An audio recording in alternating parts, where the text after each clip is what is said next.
Solving Linear Equations Part 1. So after you're done watching this section, go ahead and watch Part 2, which contains equations with fractions. So for now, we'll focus on these 4 examples. What we want to do is solve. So when you see solve, it just means to find the value of the variable. What is, in this case, what is x equal to so that the equation is true? For this example, you want to notice that we have 2 terms that contain the variable, and these 2 terms are on opposite sides of the equation. So because they are on opposite sides, we have to put them on the same side of the equation.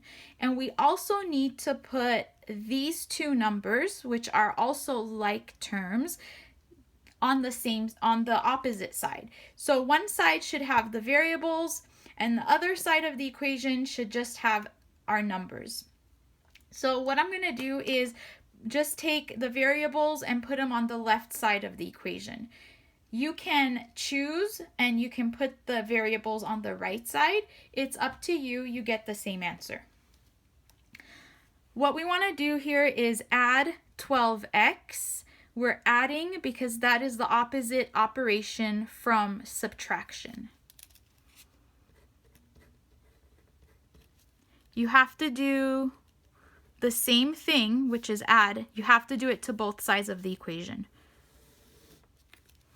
From here, we're going to get 0, right? So negative 12x plus 12x is 0. So this goes away, and then I basically have to subtract, and we get negative 3x minus 5 is equal to 7. Next, opposite operation from subtraction is addition. Add 5 to both sides.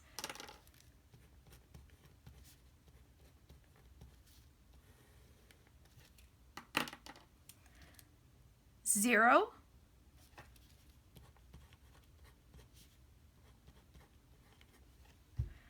Remember, you have to get x by itself. So we have one more step, and that is to divide by negative 3 on both sides.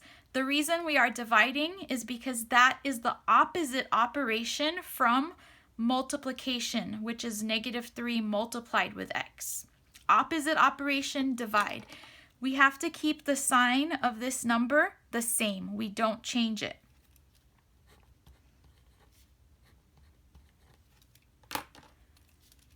X is equal to negative 4. That is our solution. This means that if I take negative 4 and substitute it into the original equation right here, only this equation, then I will get that the left side and the right sides are equal. So that is how you can check your answer. So we're going to take negative 4, plug it in wherever we see x, calculate the left side, calculate the right side, make sure you get the same number. So let's do that right here. We want to check our answer.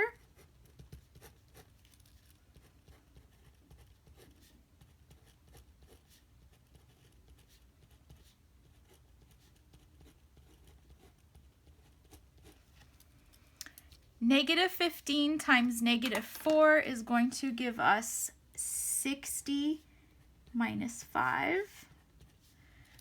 And we need to multiply. We get 7 plus 48. I'm going to put a question mark because I do not know that these 2 sides are equal. We have to check before we just write equal. 55 equal to 55. I get the same number. This is a true statement. That means my answer is correct. You can check your answer for any of these problems by just taking the answer and plugging it back into the original problem. Let's move on to the second example. So for this example, what you want to notice is that we actually have like terms on the same side. Okay, so these two are like terms. If you have like terms on the same side, just combine them first. Do this. Okay, so I want to combine and we get the following.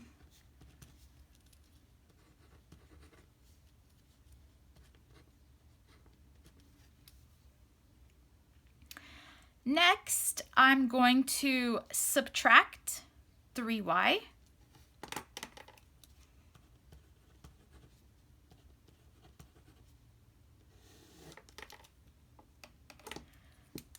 Three y minus 3y is 0. That's what I want.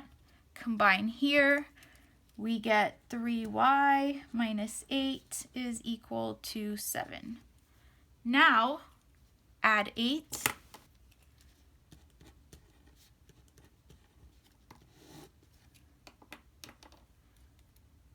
We get a 0.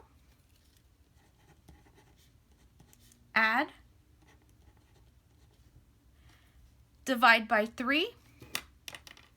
Whatever this number is, that's what we divide by on both sides. Has to be both sides. 5. So in this case, we get that y, our variable, is equal to 5. You can take 5, plug it back into the original problem, and again, you do the same thing as what we did here. You check that the left side is equal to the right side. And you can do that again for any of these problems. Let's move on to the third example. So this example, you want to notice, contains parentheses. And we have two terms. We have x and we have 6. So these two terms inside of the parentheses. So in this case, we want to use the distributive property as our first step.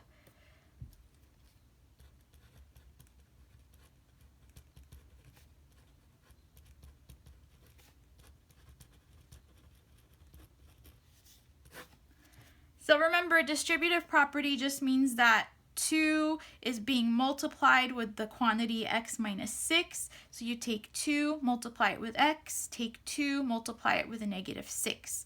As soon as you use the distributive property, the parentheses go away.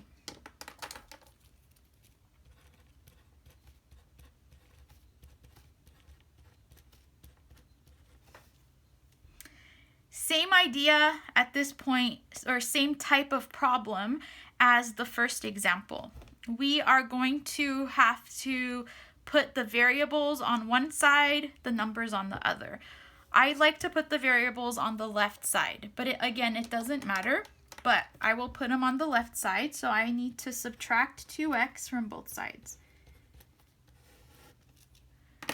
So what happens here is interesting.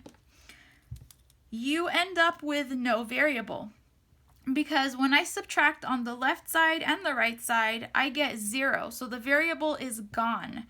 When you subtract these two terms, they both come out to be 0. And you're really just left with a false statement. Negative 12 equal to 3. This is false. It's a contradiction. These are not equal, so I put not equal. If you get a situation like this where the variable goes away completely and you get a false statement, your answer will be no solution. And this can happen sometimes when you're solving. You can have an equation where you cannot find a number for x. That will work, and that's okay. Last example here. This one has parentheses again. It has two terms in the parentheses, so I'm going to use the distributive property as my first step.